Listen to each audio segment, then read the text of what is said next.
നരികുളത്തിൻ്റെ കുറുക്ക് വഴി.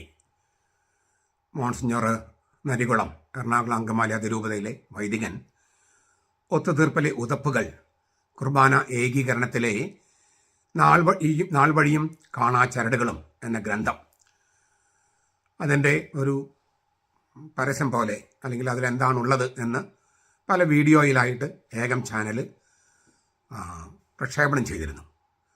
നരികുളച്ചൻ തന്നെയാണ് ആ പുസ്തകം പരിചയപ്പെടുത്തിയത്. അതിൻ്റെ സമർപ്പണം, ആ പുസ്തകത്തിൻ്റെ സമർപ്പണം അതെങ്ങനെയാണ്?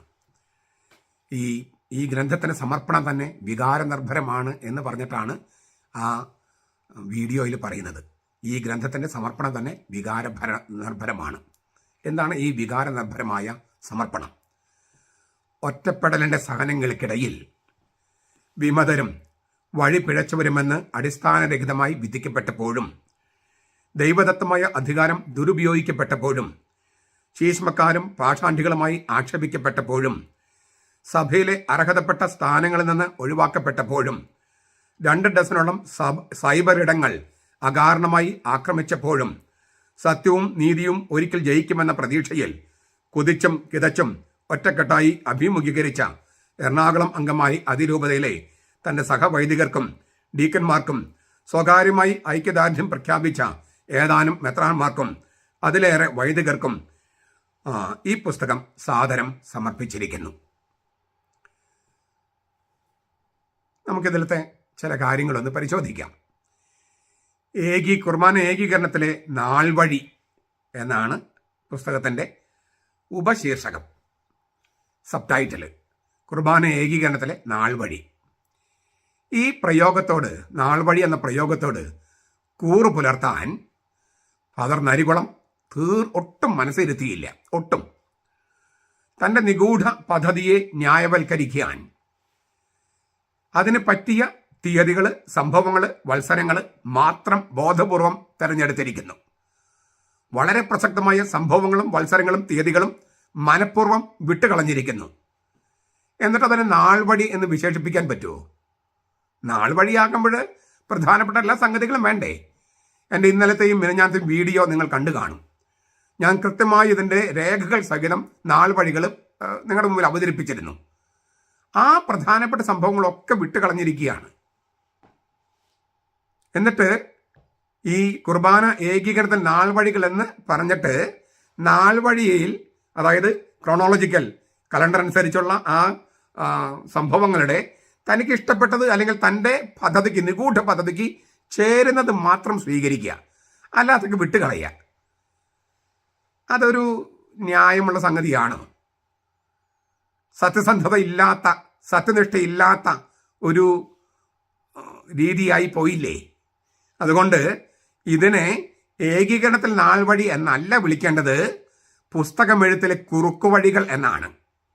അങ്ങനെയാണ്, നരികുളത്തിൻ്റെ കുറുക്കുവഴികൾ എന്നാണ് ഇതിന് ചിഹ്നപ്പെടുത്തേണ്ടത്, അല്ലാതെ ഏകീകരണത്തിൻ്റെ നാൾവഴികൾ എന്നല്ല. പിന്നെ ഒറ്റപ്പെടലിൻ്റെ സഹനങ്ങൾക്കിടയിൽ, അങ്ങനെയാണ് വികാരനിർഭരമായ സമർപ്പണം ആരംഭിക്കുന്നത്. ഒറ്റപ്പെടലിൻ്റെ സഹനങ്ങൾക്കിടയിൽ. അങ്ങനെയല്ലല്ലോ ഞങ്ങൾ കേട്ടിരുന്നത് നരികുളച്ചോ.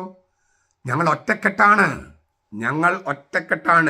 ഞങ്ങളെ തകർക്കാൻ കഴിയില്ല എന്നാണ് നാഴികയ്ക്ക് 40 നേരവും നിങ്ങൾ പറഞ്ഞുകൊണ്ടിരുന്നതും പ്രചരിപ്പിച്ചുകൊണ്ടിരുന്നതും. പിന്നെ എങ്ങനെയാണ് ഈ ഒറ്റപ്പെടലായത്? ഒറ്റക്കെട്ടല്ലേ?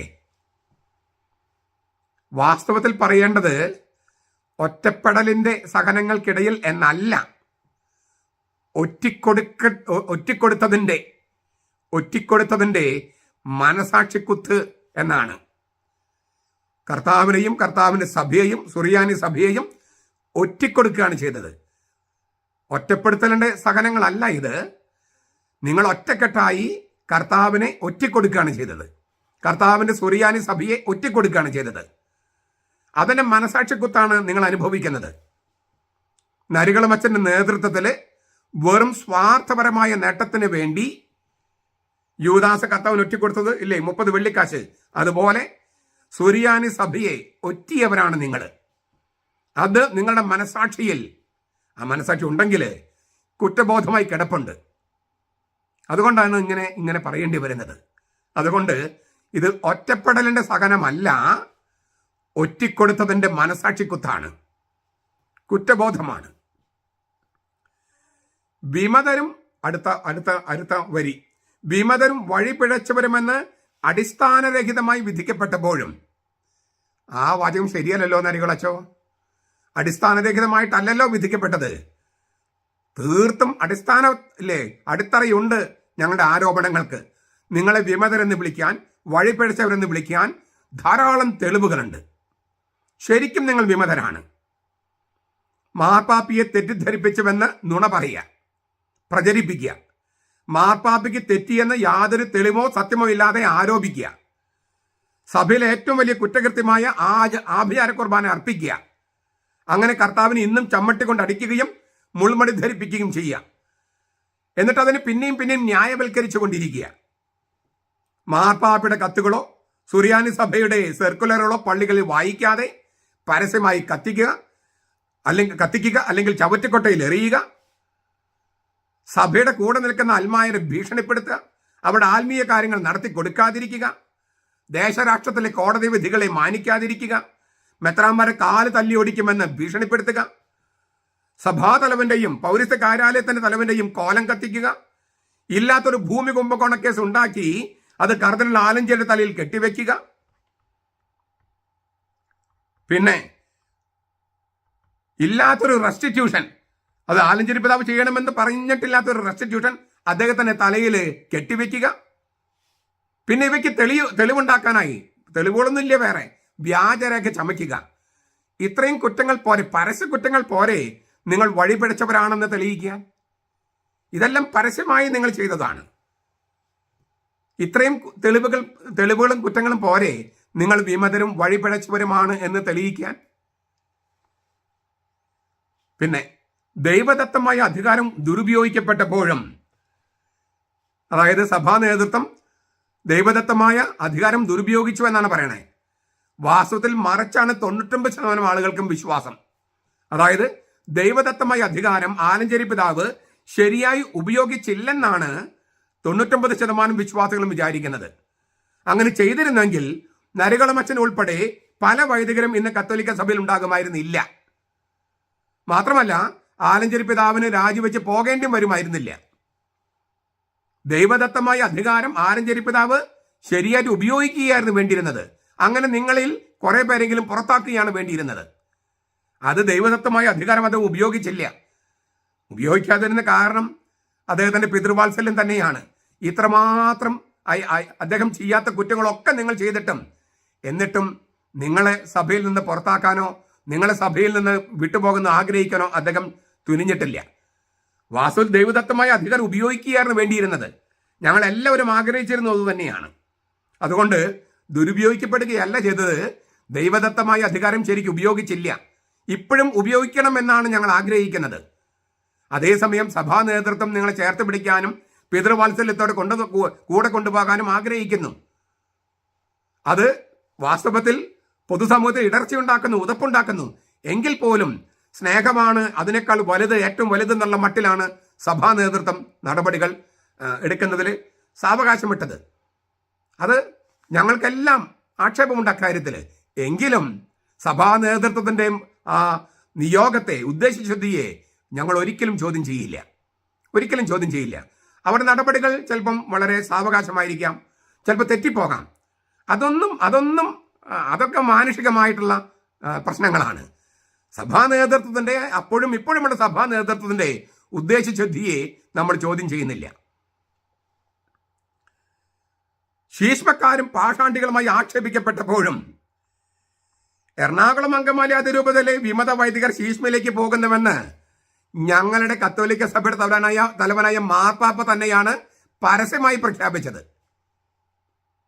എറണാകുളം അങ്കമാലി അതിരൂപതയിലെ വിമത വൈദികർ ശീഷ്മയിലേക്ക് പോകുന്നുവെന്ന് ഞങ്ങളുടെ കത്തോലിക്ക സഭയുടെ, ആഗോള കത്തോലിക്ക സഭയുടെ തലവനായ മാർപ്പാപ്പ തന്നെയാണ് അതും പരസ്യമായി പ്രഖ്യാപിച്ചത്.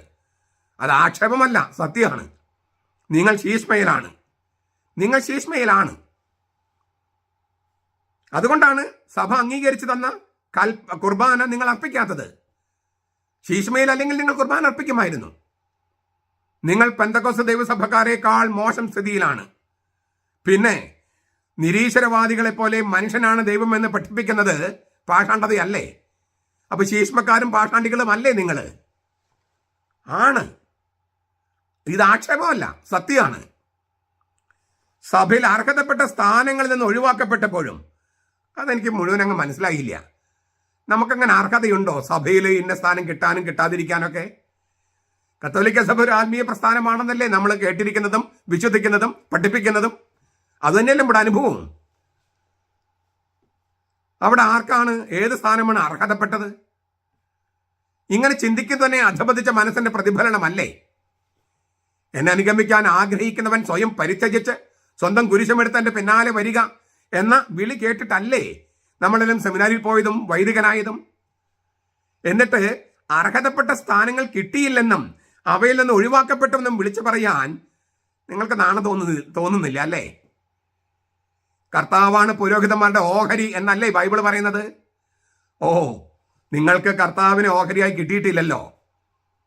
ഈ ആഭിചാര കുർബാനയൊക്കെ ചൊല്ലുന്നതിന് കാരണം അതല്ലേ? അപ്പോൾ ഭൗതിക സ്ഥാനങ്ങൾ വേണ്ടി വരും. കർത്താവിനെ ഓഹരിയായി കിട്ടിയില്ലെങ്കിൽ ആ ശൂന്യത നികത്താൻ ചില സ്ഥാനമാനങ്ങളും ഒക്കെ വേണ്ടി വരും. അതാണ് നിങ്ങൾക്ക് അർഹതയുണ്ട് എന്ന് നിങ്ങൾ കരുതുന്നത്. കത്തോലിക്ക സഭയിൽ എനിക്ക് അർഹതപ്പെട്ട സ്ഥാനം, എനിക്ക് അർഹതപ്പെട്ട പദവി എന്നൊക്കെ പറയുന്നത് തീർത്തും ഭൗതികമായിട്ടുള്ള ഒരു ചിന്താഗതിയാണ്. കർത്താവിൻ്റെ സഭയ്ക്കോ കർത്താവിനോ നിരക്കാത്തതാണ്, ദൈവത്തിന് നിരക്കാത്തതാണ് നിങ്ങൾ വിളിച്ചു പറയുന്നത്. 2 ഡസനോളം സൈബർ ഇടങ്ങൾ അകാരണമായി ആക്രമിച്ചപ്പോഴും അത് ഭയങ്കര തമാശയായിപ്പോയി. 24 മണിക്കൂറും ഏകം സുബോധന മീഡിയയാണ് സുറിയാനി കത്തോലിക്ക സഭ ആക്രമിച്ചുകൊണ്ടിരിക്കുന്നത്. അതും നുണകള് മാത്രം. ഒരു പ്രാവശ്യം പോലും അത് സത്യം പറഞ്ഞതായിട്ട് ഞാൻ കണ്ടിട്ടില്ല. ഒരു പ്രാവശ്യം പോലും. അത് സഭാവിരുദ്ധ ചാനലാണ്, ഏകം സുബോധനയൊക്കെ സഭാവിരുദ്ധ ചാനലാണ് എന്ന് പ്രഖ്യാപിക്കാൻ സുറിയാനി കൽദായ കത്തോലിക്ക സഭ എന്ന സിറോ മലബാർ സഭ തയ്യാറാകണമെന്നാണ് ബഹുഭൂരിപക്ഷം ആളുകളും വിശ്വസിക്കുന്നത്. പിന്നെ സത്യദീപം എന്ന മാസികയിലൂടെ നിങ്ങൾ കത്തോലിക്ക സഭയെ സുറിയാനി സഭയ്ക്ക് എതിരെ ചൊരിഞ്ഞ ഈ ആക്ഷേപങ്ങൾക്കും പിന്നെന്താ പറയുക, പരിഹാസങ്ങൾക്കും തെറ്റായ പ്രബോധനങ്ങൾക്കും കയ്യും കണക്കുമുണ്ടോ? സത്യദീപം എന്ന പേരും അസത്യം പ്രചരിപ്പിക്കുകയും ചെയ്യുന്ന ഒരു മാസിക. അപ്പോൾ 24 മണിക്കൂറും ഈ ഏക മീഡിയയിൽ സുറിയാനി കത്തോലിക്ക സഭയ്ക്ക് എതിരാണ്. എന്നിട്ട് ഞങ്ങളാണോ നിങ്ങളെ ആക്രമിച്ചത്? നിങ്ങളല്ലേ സത്യസഭയെ ആക്രമിച്ചു കൊണ്ടിരിക്കുന്നത് ഇപ്പോഴും. ഈ പുസ്തകത്തിന്റെ കാര്യം പറഞ്ഞു നുണയാണ് പറയുന്നത്. നുണയാണെന്ന് തെളിവുകളാണ് ഞാൻ ഇന്നലെയും മിനിഞ്ഞാന്നും അതിന് തലേ ദിവസമൊക്കെ നൽകിയത്. മറിച്ചാണെങ്കിൽ നിങ്ങൾ തെളിയിക്കൂ. ഞാൻ പറഞ്ഞതിന് ഘടകവിരുദ്ധമായ നിങ്ങളുടെ കയ്യിൽ തെളിവുണ്ടെങ്കിൽ അത് ഹാജരാക്കൂ. ഞാൻ തെളിവുകൾ ഹാജരാക്കിയിട്ടുണ്ട്. സത്യവും നീതിയും ഒരിക്കൽ ജയിക്കുമെന്ന പ്രതീക്ഷയിൽ. അത് നന്നായി, അത് ശരി തന്നെ. സത്യവും നീതിയും ഒരിക്കലല്ല, എപ്പോഴും ജയിക്കും. ജയിക്കുന്നതിന് സമയമൊക്കെ ഉണ്ട്. സത്യത്തിന് ധൃതിയില്ല, നീതിക്കൊന്നും ധൃതിയില്ല. സത്യം എപ്പോഴും ജയിച്ചു കൊണ്ടിരിക്കുന്നു. പക്ഷേ നിങ്ങൾ സത്യത്തിന്റെ പക്ഷത്തോ നീതിയുടെ പക്ഷത്തോ അല്ലാത്തതിനാൽ നിങ്ങൾ പരാജയത്തിലേക്ക് നീങ്ങിക്കൊണ്ടിരിക്കുന്നു. അനുനിമിഷം. സത്യവും നീതിയും ഒരിക്കൽ ജയിക്കും, ഒരിക്കലല്ല, ജയിച്ചുകൊണ്ടിരിക്കുന്നു. പക്ഷെ നിങ്ങൾ ജയിക്കില്ല. കാരണം നിങ്ങൾ സത്യത്തിന്റെ പക്ഷത്തുമല്ല, നീതിയുടെ പക്ഷത്തുമല്ല. കുതിച്ചും കിതച്ചും ഒറ്റക്കെട്ടായി അഭിമുഖീകരിച്ച നിങ്ങൾ കുതിക്കുന്നത് നരകത്തിലേക്കാണ്, കിതയ്ക്കുന്നത് ഒറ്റക്കെട്ടായിട്ടാണ്. ആ പൈശാചികക്കെട്ട് പൊട്ടിച്ച് പുറത്തു വന്നവർ കിതയ്ക്കുന്നില്ലല്ലോ. നിങ്ങൾ ആ ഒറ്റക്കെട്ടിലുള്ളവരല്ലേ കിതയ്ക്കുന്നുള്ളൂ. അതാ പൈശാചിക കെട്ടിൽ ഒറ്റക്കെട്ട്, ആ പൈശാചിക ഒറ്റക്കെട്ടായതുകൊണ്ടാണ് നിങ്ങൾ കിതയ്ക്കുന്നത്. ആ പൈശാചിക ബന്ധനം പൊട്ടിച്ചിട്ട് പുറത്തു വന്നവർ കിതയ്ക്കുന്നില്ലല്ലോ. അപ്പൊ അതുകൊണ്ട് ഈ ഒറ്റക്കെട്ടിൽ നിൽക്കുന്ന പൈശാചിക ബന്ധനം നിൽക്കുന്നവര് ആ കെട്ട് പൊട്ടിച്ച് പുറത്തേക്ക് വരിക. അവസാനത്തെ വരികൾ ഈ സമർപ്പണത്തിലെ എറണാകുളം അങ്കമാലി അതിരൂപതയിലെ തന്നെ സഹവൈദികർക്കും ഡീക്കന്മാർക്കും സ്വകാര്യമായി ഐക്യദാർഢ്യം പ്രഖ്യാപിച്ച ഏതാനും മെത്രാന്മാർക്കും അതിലേറെ വൈദികർക്കും ഈ പുസ്തകം സാദരം സമർപ്പിച്ചിരിക്കുന്നു. ഇങ്ങനെ ആദ്യമേ തുറന്നു പറഞ്ഞത് നന്നായി. കാരണം സഭാവിരുദ്ധരുടെ പക്ഷത്താണ് താനും എന്ന് മോൺസിൻ നരികുളം പരസ്യമായി അംഗീകരിച്ച് പ്രഖ്യാപിച്ചിരിക്കുന്നു. സഭാവിരുദ്ധരുടെ പക്ഷത്താണ് ഞാൻ. സഭാവിരുദ്ധർക്ക് വേണ്ടിയാണ് ഞാൻ സംസാരിക്കുന്നതും പുസ്തകം എഴുതിയതും. അവർക്കാണ് ഈ സമർപ്പണം എന്ന് തുറന്നു പറഞ്ഞത് വളരെ ഗംഭീരം. സുറിയാനി സഭയുടെ ചരിത്രം എഴുതുമ്പോൾ ശീഷ്മയിൽ പോയവരും പാഷാണ്ഡത എന്ന വേദവിപരീതം പഠിപ്പിച്ചവരും ആരൊക്കെയാണെന്ന് തെളിവുകളോടെ ഹാജരാക്കാൻ നരികുളച്ചൻ്റെ പുസ്തകം വളരെയധികം സഹായിക്കും. പിന്നെ സ്വകാര്യമായി ഐക്യദാർഢ്യം പ്രഖ്യാപിച്ച മെത്രാന്മാർ, അവരെയും ഈ തരത്തിൽ തന്നെ ചിഹ്നപ്പെടുത്തും ഇപ്പോഴും ചരിത്രവും. അപ്പം എന്തുമാത്രം നിങ്ങൾ തന്നെ ആലോചിക്കുക, എന്തുമാത്രം ഇരുണ്ട ലിപികൾ കൊണ്ടായിരിക്കും നിങ്ങൾ എഴുതപ്പെടുക എന്ന്. സുവർണ ലിപികൾ കൊണ്ടല്ല നിങ്ങൾ എഴുതപ്പെടുക, ഇരുണ്ട ലിപികൾ കൊണ്ടായിരിക്കും നിങ്ങൾ എഴുതപ്പെടുക. ഈ പുസ്തകത്തെക്കുറിച്ച് ഫാദർ നരികുളം വീഡിയോ സന്ദേശം വഴി വെളിപ്പെടുത്തിയ കാര്യങ്ങളെല്ലാം നുണയോ അസത്യമോ അർദ്ധസത്യമോ ആണെന്ന് തെളിവുകൾ സഹിതമാണ് ഞാൻ കഴിഞ്ഞ കുറേ ദിവസങ്ങളായി സമർത്ഥിച്ചിട്ടുള്ളത്. നിങ്ങൾ കുറേ പേര് കേട്ടു, ബാക്കിയുള്ളവർ കേൾക്കുക. ഒരു കാര്യം ഫാദർ നരികുളത്തെയും സഹവൈദികരെയും അറിയിക്കാൻ ആഗ്രഹിക്കുന്നു. അവർക്ക് സ്വകാര്യമായി ഐക്യദാർഢ്യം പ്രഖ്യാപിച്ചിരിക്കുന്ന മെത്രാന്മാരുണ്ടെങ്കിൽ അവർക്കും സഭ അംഗീകരിച്ച ഏകീകൃത കുർബാന ചൊല്ലാതെ നിങ്ങൾക്ക് സുറിയാനി കൽദായ കത്തോലിക്ക സഭ എന്ന സീറോ മലബാർ സഭയിൽ ആയിരിക്കാൻ കഴിയില്ല. കുറച്ച് നാളത്തേക്ക് നിങ്ങൾക്ക് വിഘടിച്ച് നിൽക്കാൻ പറ്റുമായിരിക്കും, വിഭാഗീയത സൃഷ്ടിക്കാൻ പറ്റുമായിരിക്കും, കുറേ കാലത്തേക്ക് നിങ്ങൾക്ക് സുറിയാനി സഭയെ നാറ്റിക്കാൻ നിങ്ങൾക്ക് പറ്റുമായിരിക്കും. പക്ഷേ അന്തിമമായി നാറാൻ പോകുന്നത് നിങ്ങൾ തന്നെയാണ്. ഒന്നുകിൽ ഈ സഭയ്ക്കകത്ത് നിന്ന് സഭ കൽപ്പിച്ചു തന്ന കുർബാന ചൊല്ലുക, അല്ലെങ്കിൽ നിങ്ങൾ പുറത്തു പോവുക. ഇങ്ങനെ ഒരു ചോയ്സേ നമ്മുടെ മുമ്പിലുള്ളൂ, നിങ്ങളുടെ മുമ്പിലുള്ളൂ. നിങ്ങൾ കർത്താവിൻ്റെയോ സത്യത്തിൻ്റെയോ നീതിയുടെ പക്ഷത്തല്ല. നിങ്ങൾ കൂട്ടുപിടിച്ചിരിക്കുന്നത് പൈശാചിക ശക്തികളെയാണ്. ആ ശക്തികളുടെ തല തകർക്കാനാണ് നമ്മുടെ കർത്താവ് ഈശോ മിശിഹ വന്നത്. സുറിയാനി കത്തോലിക്ക സഭയിലെ അംഗങ്ങളായി ഞങ്ങൾ കർത്താവിൻ്റെ ഒപ്പം നിന്ന് ഈ പൈശാചി ശക്തികളുടെ തല തകർക്കുന്ന ആ പ്രക്രിയയിൽ മുഴുകിയിരിക്കുകയാണ്. ശരിക്കും ശീഷ്മക്കാരും പാഷാണ്ടികളും വഴിപ്പിഴച്ചവരും വിമതക്കൂട്ടവുമായ നരികുളമച്ചനും സഹവൈദികർക്കും കർത്താവിൻ്റെ കൃപ ധാരാളമായി ലഭിച്ച് മാനസാന്തരം ഉണ്ടാകാൻ നാം നടത്തുന്ന പ്രാർത്ഥനകളും ഉപവാസങ്ങളും നമുക്ക് തുടരാം. നമ്മുടെ കർത്താവ് യേശു മിശിഹായുടെ കൃപയും പിതാവായ ദൈവത്തിൻ്റെ സ്നേഹവും പരിശുദ്ധാത്മാവിൻ്റെ സഹവാസവും നാം എല്ലാവരോടും കൂടി ഉണ്ടായിരിക്കട്ടെ, ഇപ്പോഴും എപ്പോഴും എന്നേക്കും. ആമേൻ.